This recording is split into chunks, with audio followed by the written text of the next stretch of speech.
दोस्तों NDA exam में हर साल लगभग 7 से 8 लाख स्टूडेंट अप्लाई करते हैं, जिनमें से सिर्फ 7 से 8 हज़ार स्टूडेंट ही रिटन एग्जाम को क्लियर कर पाते हैं। इसका कारण क्या है? इसका कारण ये है कि बहुत सारे स्टूडेंट होते हैं जो एनडीए एग्जाम का प्रिपरेशन कर रहे हैं या फिर जो एनडीए एग्जाम देने के बारे में सोच रहे हैं।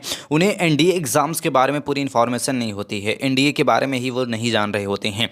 तो अगर आप भी एनडीए एग्जाम 2025 के एग्जाम को देना चाहते हैं तो आज का जो वीडियो होने वाला है one of the best video होने वाला है, क्योंकि आज के इस वीडियो में आपको पूरी जानकारी मिलने वाली है एनडीए एग्जाम से रिलेटेड कि एग्जाम कब कंडक्ट किया जाता है, इसका कब फॉर्म रिलीज होता है, इसके साथ साथ एनडीए क्या है, एनडीए में आपको क्या क्या करना होता है। अगर आप एनडीए में रिटन एग्जाम को क्लियर कर लेते हैं तो एसएसबी इंटरव्यू में क्या क्या पूछा जाता है, एसएसबी क्लियर कर लेते हैं तो मेडिकल में क्या क्या कराया जाता है, इसके साथ साथ एग्जाम का एग्जाम पैटर्न सिलेबस क्या होता है, सारी इन्फॉर्मेशन आज के इस वीडियो में आपको देने वाले हैं। साथ ही साथ आपको ये भी बताएंगे कि जब एनडीए की आप पढ़ाई कर रहे होंगे तो आपको कितनी सैलरी मिलेगी, और एनडीए की सारी चीज़ें आप क्लियर कर लेंगे, रिटन एग्जाम, फिजिकल टेस्ट और सारी चीज़ें, तो आपको कितना सैलरी उसके बाद मिलेगा। ये सारी इन्फॉर्मेशन आज के इस वीडियो में देने वाले हैं, तो वीडियो में तक बने रहिए। आइए आज के इस वीडियो को स्टार्ट करते हैं। दोस्तों ये सबसे पहले एनडीए एग्जाम के बारे में एक शॉर्ट इन्फॉर्मेशन ले लेते हैं। दोस्तों इस एग्जाम की बात करते हैं तो एनडीए, जिसका फुल फॉर्म होता है नेशनल डिफेंस एकेडमी। दोस्तों इस एग्जाम की बात करते हैं तो नेशनल लेवल का एक एग्जाम है जिसे यूपीएससी यानी कि यूनियन पब्लिक सर्विस कमीशन द्वारा इसे कंडक्ट किया जाता है। दोस्तों एग्जाम साल में आपका 2 बार कराया जाता है। इस एग्जाम के थ्रू आप इंडियन आर्मी, इंडियन नेवी या फिर इंडियन एयरफोर्स में आप आसानी से ज्वाइन हो सकते हैं। इसके साथ जो आप ज्वाइन होंगे इंडियन आर्मी, इंडियन एयरफोर्स या फिर नेवी में, तो वहाँ पे एक ऑफिशियल लेवल के पोस्ट पे यानी कि एक लेफ्टिनेंट के पोस्ट पे आपकी नियुक्ति की जाती है। इसके साथ साथ बात करते हैं इस एग्जाम की, तो ऑफलाइन एग्जाम कराया जाता है, यानी कि पेन और पेपर आपको दिया जाएगा और उस पर आपको अपना पेपर को सॉल्व करना होता है। सिलेक्शन प्रोसेस की बात करते हैं इस एग्जाम में, तो बात करते हैं सबसे पहले आपका इसमें रिटन एग्जाम कराया जाता है, देन आपका एसएसबी इंटरव्यू होता है और इंटरव्यू के बाद आपका मेडिकल टेस्ट वगैरह होकर आसानी से आप इस एग्जाम को क्लियर कर लेते हैं। तो कुछ इस प्रकार से इसका ओवरव्यू हो गया। अब नेक्स्ट बात करते हैं जो इंपॉर्टेंट डेट है, यानी कि 2025 का एग्जाम अगर आप देना चाहते हैं एनडीए की, तो कब इसकी वैकेंसी रिलीज कर जाएगी, इसका लास्ट डेट है, और कब आपको पेपर वगैरह कराया जाएगा। दोस्तों इसलिए आप सभी को बताएं कि एनडीए एग्जाम साल में 2 बार कराया जाता है। पहला जो पेपर का आपको नोटिफिकेशन रिलीज किया जाता है वो दिसंबर के मंथ में किया जाता है, दूसरा आपका पेपर रिलीज किया जाता है मई के मंथ में। तो इस बार जो 2025 का एनडीए का फर्स्ट एग्जाम कराया जाएगा वो 11 दिसंबर 2024 को इस पेपर का एग्जाम डेट रिलीज कर दिया जाएगा, यानी कि 11 दिसंबर के बाद आप अप्लाई कर सकते हैं एनडीए फर्स्ट एग्जाम के लिए। और लास्ट डेट होगा आपका 31 दिसंबर को, यानी कि 31 दिसंबर 2024 तक लास्ट डेट होगा, उसके बाद आपको अप्लाई नहीं कर पाएंगे। और जो पहला पेपर आपका कराया जाएगा वो 13 अप्रैल 2025 को आपका पहला पेपर कराया जाएगा एनडीए फर्स्ट एग्जाम का। सेकंड एग्जाम की बात करते हैं तो 28 मई को आपको पेपर आपको आ जाएगा, नोटिफिकेशन आ जाएगा 28 मई 2025 में नोटिफिकेशन आ जाएगा। और लास्ट डेट बात करते हैं तो 17 जुलाई तक आप उस पेपर के लिए अप्लाई कर सकते हैं, उस फॉर्म के लिए, एनडीए सेकंड के लिए। और वो पेपर आपका कराया जाएगा 14 सितंबर 2025 को। तो आई होप जो इंपॉर्टेंट नोटिफिकेशन है आप समझ गए होंगे, सारी चीज़ें, ये सारी चीज़ें थी इंपॉर्टेंट डेट वगैरह, आई होप इसके बारे में समझ होंगे। अब थोड़ा सा आपको बता देते हैं एनडीए एग्जाम के बारे में। दोस्तों नेक्स्ट बात करते हैं एनडीए के बारे में। दोस्तों एनडीए की स्थापना हुई थी 7 दिसंबर 1954 में। इसके लोकेशंस की बात करते हैं तो खड़कवासला, पुणे, महाराष्ट्र में ये आपका कैंपस वगैरह इसका है। बात करते हैं इसके कैंपस एरिया की, तो 7015 एकड़ में फैला हुआ इसका कैंपस एरिया है। तो आप समझ सकते हैं कि आईआईटी का जो सबसे बड़ा कैंपस है वो लगभग 1000 या फिर 1200 एकड़ में होता है, और इसका कैंपस है 7015 एकड़ में। तो आप समझ सकते हैं कि कितना बड़ा कैंपस एरिया है। अब सबसे इंपॉर्टेंट चीज़ आता है, आप में से कई सारे स्टूडेंट के मन में यह सवाल जरूर आता होगा कि अगर हम एनडीए एग्जाम में सेलेक्ट हो जाते हैं तो हमें क्या क्या करवाया जाता है। दोस्तों अगर आप एनडीए एग्जाम में सेलेक्ट हो जाते हैं तो आप ज़्यादातर 12th पास हुए होंगे। अब 12th के बाद आपको अपना ग्रेजुएशन भी करना होता है। तो ग्रेजुएशन में यहाँ पे को कई सारे कोर्सेज आपको ऑफर किए जाते हैं, जिसमें से आप कोर्सेज को चूज़ कर सकते हैं। जैसे कि यहाँ पे पहला है बीए कर सकते हैं, दूसरा है बीएससी कर सकते हैं, या फिर तीसरा ऑप्शन आपके पास होता है बीटेक कोर्स का। इन तीनों ही कोर्सों में से कोई भी एक कोर्स आप चूज़ कर सकते हैं, लेकिन चूज़ करना होता है वही स्टूडेंट के लिए जो नेवी या फिर एयरफोर्स के लिए अप्लाई कर रहे हैं।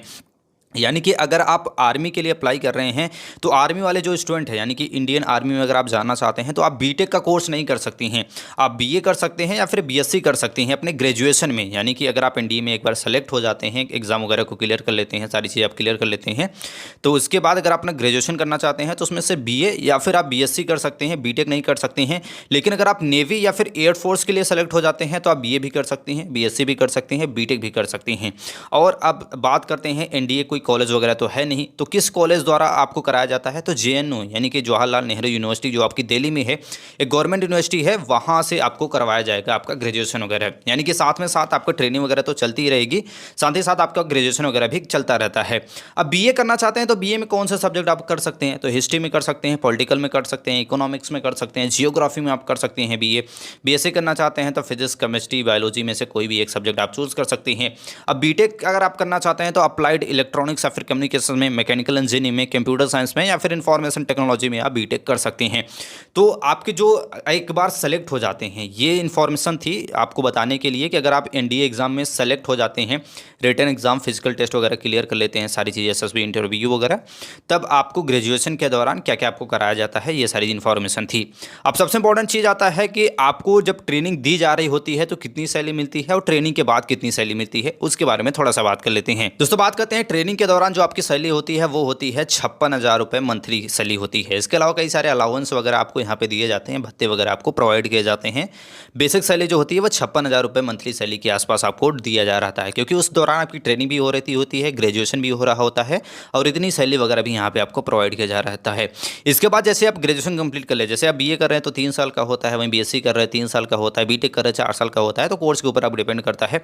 और जैसे ही आपका ग्रेजुएशन कंप्लीट हो जाता है, इसके बाद आपको फुल ट्रेनिंग वगैरह दी जाती है। ट्रेनिंग को जैसे ही आप कंप्लीट कर लेते हैं, एक लेफ्टिनेंट का पोस्ट आपको मिल जाता है, और लेफ्टिनेंट के पोस्ट पे कितनी सैलरी वगैरह मिलती है उसके बारे में थोड़ा सा बात कर लेते हैं। आर्मी के पोस्ट पे जाते हैं तो 56,000 से लेकर लगभग 1,77,500 रुपये के आसपास, नेवी में लगभग 8,40,000 रुपये आपको पर ईयर सैलरी मिलती है। एयरफोर्स में जाते हैं तो 50,000 रुपये से लेकर 1,00,000 रुपये के बीच में आपकी सैलरी हो सकती है। एयरफोर्स में टेक्निकल और नॉन टेक्निकल वाली जॉब वगैरह भी होती है, पायलट वगैरह बनते हैं तो उससे भी ज़्यादा सैलरी यहाँ पे आपको मिलती है। इसके अलावा कई सारे भत्ते वगैरह आपको प्रोवाइड किए जाते हैं। इतना सैलरी तो आपको मिलता ही है, साथ ही साथ आपको कार मिलता है, कार को चलाने के लिए आपको ड्राइवर मिल जाएगा। इसके लिए आपकी जो कार मिलेगी उसके आपको पेट्रोल भरवाने की भी आपको फ्री में आपको दिया जाएगा। आपको खाने के लिए यानी कि आपको जो भोजन वगैरह है वो भी आपको गवर्नमेंट द्वारा प्रोवाइड किया जाएगा। आपको एक घर दिया जाएगा, साथ ही साथ आपको माली दिया जाएगा। घर में आपके सिक्योरिटी पर्पज़ के लिए कई सारे ऑफिसर्स भी तैयार रहेंगे। इसके अलावा जैसे कि आप कुछ खरीदना चाहते हैं, अब आपकी जो सैलरी है वो पूरी तरह से तो बच ही जाती है, क्योंकि आपको कुछ भी खरीदने की ज़रूरत नहीं है। वैसे अगर आप कपड़े खरीदना चाहते हैं या फिर कुछ और एक्स्ट्रा चीज़ें खरीदना चाहते हैं तो आर्मी की कैंटीन वगैरह भी होती है, जहाँ से आपको बहुत ही सस्ती चीज़ें आपको वहाँ पर प्रोवाइड की जाती हैं, यानी कि लगभग आधे दाम में आपको सारी चीज़ें वहाँ पे मिल जाती हैं। तो आर्मी कैंटीन भी यहाँ पे आपके लिए छूट होती है। तो ये सारी सुविधाएं आपको आर्मी में दी जाती है। अब हो गई ये सारी चीज़ें आपकी सुविधाएं वगैरह के बारे में, क्या क्या कराया जाता है अगर आप एग्ज़ाम को क्लियर कर लेते हैं। अब सबसे इंपॉर्टेंट चीज़ आता है एग्ज़ाम के बारे में हम थोड़ा सा बात कर लेते हैं, कैसे आप इसमें अप्लाई कर सकते हैं। दोस्तों अगर आप भी 2025 के NDA एग्ज़ाम को देना चाहते हैं तो आप upsconline.nic.in पे आपको वेबसाइट है, ये ऑफिशियल वेबसाइट है, इस पर आप जा सकते हैं। वैकेंसी के बारे में हमने ऑलरेडी आपको बता दिया कि 11 दिसंबर को वैकेंसी आ जाएगी, उसके बाद अप्लाई कर सकते हैं। लास्ट डेट है आपका 31 दिसंबर। इसके बाद जैसे आप इस एग्ज़ाम के लिए अप्लाई करेंगे, सबसे पहले आपको इसमें रिटन एग्जाम कराया जाएगा। रिटन एग्जाम के बाद बात करते हैं, आपका SSB इंटरव्यू होता है। SSB इंटरव्यू जैसे कि आप सभी को पता है कि आपका SSB इंटरव्यू भी होता है, वो 5 दिन का होता है और इसके बाद आपको मेडिकल एग्जाम यहाँ पे कराया जाता है। तो कुछ इस प्रकार से आपका यहाँ पे सिलेक्शन प्रोसेस वगैरह इसका होता है। अब सबसे इंपॉर्टेंट आता है कि एलिजिबिलिटी क्राइटेरिया आपके पास क्या होनी चाहिए। अगर आप NDA एग्जाम में बैठना चाहते हैं, NDA एग्जाम देना चाहते हैं 2025 का, तो एलिजिबिलिटी क्राइटेरिया आपके पास क्या होनी चाहिए। दोस्तों एलिजिबिलिटी क्राइटेरिया में सबसे पहले आता है आपका एज लिमिट। आपकी जो उम्र होनी चाहिए वो 16.5 वर्ष से 19.5 वर्ष के बीच में यहाँ पे होनी चाहिए। इसके साथ साथ एजुकेशन क्वालिफिकेशंस में बात करते हैं तो अगर आप आर्मी के लिए अप्लाई करना चाहते हैं तो 12th के बाद आप अप्लाई कर सकते हैं। 12th आपका किसी भी स्ट्रीम, साइंस, कॉमर्स, आर्ट, किसी भी स्ट्रीम से रहता है, आप अप्लाई कर सकते हैं। लेकिन अगर आप नेवी या फिर एयरफोर्स के लिए अप्लाई करना चाहते हैं तो 12th में फिजिक्स, केमिस्ट्री, मैथ सब्जेक्ट होना यहाँ पे कंपलसरी होता है। इसके साथ साथ जो आपके पास नेशनलिटी होनी चाहिए, आपकी नागरिकता होनी चाहिए, वो भारत की होनी चाहिए और आप अनमैरिड होने चाहिए। फिजिकल रिक्वायरमेंट बात करते हैं तो फिजिकली आप मेंटली रूप से आप काफ़ी फिट होने चाहिए। साथ ही साथ आपकी जो मिनिमम हाइट होनी चाहिए, मेल कैंडिडेट के लिए 157 सेंटीमीटर होनी चाहिए, फीमेल के लिए 152.5 सेंटीमीटर आपकी यहाँ पे हाइट होनी चाहिए। वहीं अगर आप पायलट के लिए अप्लाई कर रहे हैं तो 163 सेंटीमीटर, मेल और फीमेल दोनों के लिए 163 सेंटीमीटर हाइट होनी चाहिए एयरफोर्स में, अगर आप पायलट के लिए अप्लाई कर रहे हैं। इसके साथ साथ आपकी आंखें भी काफ़ी स्वस्थ होनी चाहिए, 6/6 6 आपकी आंखें होनी चाहिए। 6/6 यानी कि आपकी आंखों में चश्मा नहीं लगा होना चाहिए। अगर आपकी आंखों में चश्मा लगा रहता है तो बहुत ज़्यादा चांसेस है कि आपको फिजिकल रिक्वायरमेंट में आपको बाहर कर दिया जाए। तो ये चीज़ें भी आप ध्यान में रखिए। नेक्स्ट आता है आपका मेडिकल एग्जामिनेशन। मेडिकल एग्जामिनेशन में बात करते हैं तो यहाँ पे आपका सबसे पहले देखा जाता है मोटापा। अगर आप ज़्यादा मोटे हैं तो यहाँ पे आपको बाहर कर दिया जा सकता है। इसके साथ साथ आपके कान में गंदगी वगैरह नहीं होनी चाहिए। साथ ही साथ अगर आपका नाक वगैरह टेढ़ा है तो वहाँ पे भी आपको बाहर कर दिया जा सकता है। हाइड्रोसील वगैरह जैसी प्रॉब्लम आपको नहीं होनी चाहिए। अब बहुत सारे स्टूडेंट होते हैं जो अंडर वेटेड होते हैं या फिर ओवर वेटेड होते हैं, तो इस केस में भी आपको बाहर वहाँ पे कर दिया जा सकता है। इसके साथ साथ बहुत सारे स्टूडेंट ऐसे भी होते हैं जिनका चेस्ट जो है वो काफ़ी कम होता है, यानी कि जो उनकी जो चेस्ट की साइज होती है या काफ़ी कम होती है, जिसके कारण वहाँ से भी आपको बाहर कर दिया जाता है। इसके साथ साथ जो अभी स्क्रीन पे आप देख पा रहे होंगे, ये सारी प्रॉब्लम्स अगर आपको है तो आप मेडिकल में बाहर कर दिए जाएंगे। और सबसे इंपॉर्टेंट जो आपको नोटिस करना होगा, यहाँ पे आपको टैटू नहीं बना होना चाहिए। अगर आपके बॉडी पे कहीं पे भी टैटू है तो आप वहाँ से बाहर हो सकते हैं। अगर आप किसी भी गवर्नमेंट एग्जाम की तैयारी कर रहे हैं तो वहाँ पे स्ट्रिक्टली आपको यहाँ पे नोटिफिकेशन में लिखा हुआ होता है कि आपके बॉडी पे कोई भी टैटू वगैरह नहीं होना चाहिए। अगर आपको टैटू है तो उसके लिए भी कई सारे रूल्स वगैरह बने होते हैं, लेकिन हम आपको ये सजेस्ट करेंगे कि जब तक आप गवर्नमेंट एग्जाम की अगर आप प्रिपरेशन कर रहे हैं तो अपने बॉडी पे परमानेंट टैटू आप ना ही बनवाएं तो अच्छा है। दोस्तों अब नेक्स्ट बात कर लेते हैं, इंडिया में कितनी नंबर ऑफ सीट्स होती है। ये इंपॉर्टेंट है और आपको जरूर पता होना चाहिए। तो आर्मी में बात करते हैं तो टोटल नंबर ऑफ सीट्स की बात करते हैं 208 है। फीमेल्स के लिए यहाँ पे 10 सीटें रिजर्व हैं। इसके बाद बात करते हैं नेवी में। नेवी में 42 सीटें आपके यहाँ पे देखने को मिल जाती है, जिसमें 12 सीटें आपकी फीमेल्स के लिए हैं। एयरफोर्स की बात करते हैं तो एयरफोर्स में 3 तरह के पोस्ट होती हैं। पहले होते हैं आपके फ्लाइंग में 92 पोस्ट होता है, जिसमें 2 आपकी फीमेल्स के लिए होता है। दूसरे आते हैं आपके ग्राउंड ड्यूटी, जो टेक वाले होते हैं, उनमें 18 पोस्ट होता है, जो 2 पोस्ट होता है आपका फीमेल के लिए। और आपके तीसरे आते हैं आपके ग्राउंड ड्यूटी, जो आपके नॉन टेक्निकल वाले स्टूडेंट होते हैं, वहाँ पे आपका सिलेक्शन लिया जाता है। इसके लिए 10 पोस्ट होता है और इसमें भी 2 सीट जो होती है वो फीमेल्स के लिए होती हैं। तो किस प्रकार से आपका सीट वगैरह होता है।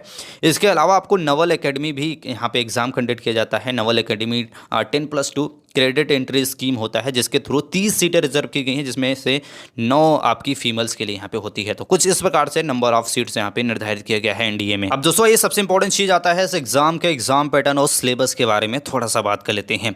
सबसे पहले बात कर लेते हैं इस एग्जाम में। तो सबसे पहला जो आपका पेपर कराया जाएगा उसमें आपको मैथमेटिक्स और आपके जनरल एबिलिटी टेस्ट से क्वेश्चन पूछा जाएगा।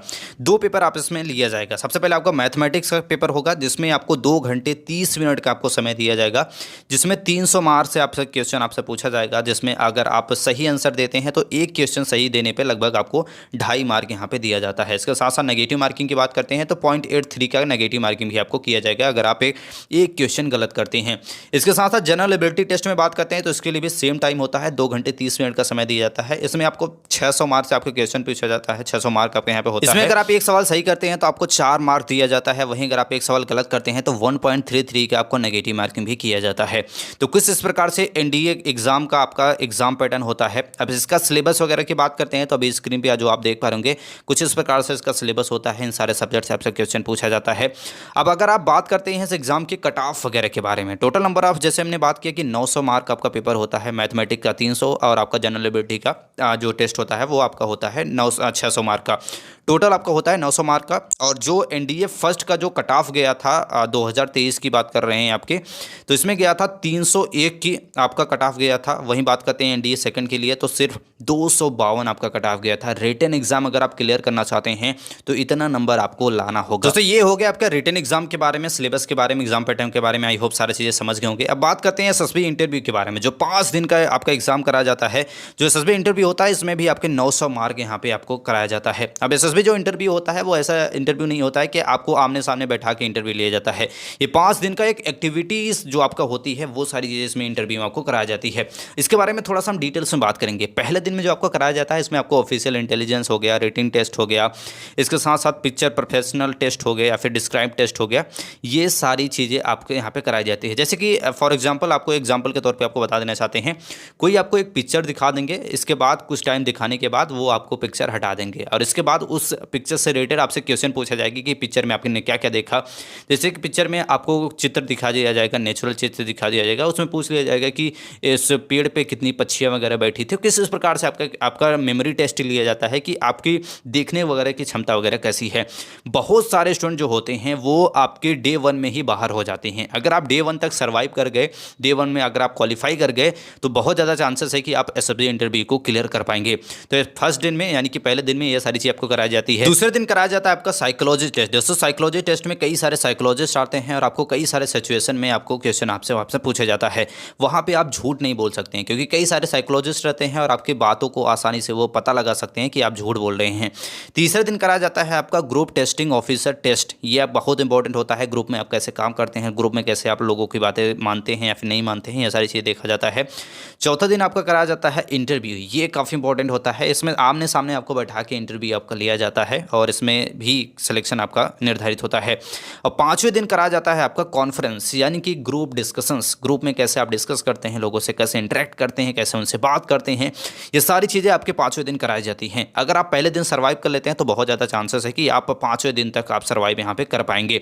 और इस प्रकार से आपका होता है एसएसबी इंटरव्यू का 5 दिन। अब बात करते हैं आपके फाइनल सिलेक्शन आपका कैसे होता है एसएसबी इंटरव्यू में, उसके बारे में थोड़ा डिटेल्स में बात करते हैं। फाइनल सिलेक्शन होता है आपका रिटन एग्जाम और एसएसबी जो इंटरव्यू करा जाता है उसके मार्क के अनुसार, यानी कि कट ऑफ जो अगर जाता है वो दोनों ही यानी कि रिटन एग्जाम और एसएसबी इंटरव्यू का दोनों का कंबाइन करके आता है। जैसे कि रिटन एग्जाम में आपका 900 मार्क का होता है और एसएसबी इंटरव्यू भी आपका 900 मार्क का होता है, यानी कि टोटल 1800 मार्क होता है। और उसमें से अगर आप क्वालिफाई करना चाहते हैं तो एनडीए फर्स्ट का जो कट ऑफ गया था वो गया था 664 2023 में। वहीं बात करते हैं एनडीए सेकंड में 656 आपका गया था। तो इस प्रकार से कुछ कट ऑफ है, यानी कि इतना मार्क आपको 1800 में से 664 अगर आप लेके आते हैं एनडीए फर्स्ट एग्जाम में, वहीं सेकंड में बात करते हैं तो उससे भी कम होता है। यानी कि लगभग अगर आप 700 मार्क के आसपास भी लाते हैं तो आसानी से आप एसएसबी इंटरव्यू यानी कि जो आपका एनडीए एग्जाम होता है वो आप क्लियर कर लेते हैं। तो कुछ इस प्रकार से आपका यहाँ पे कंडक्ट वगैरह किया जाता है।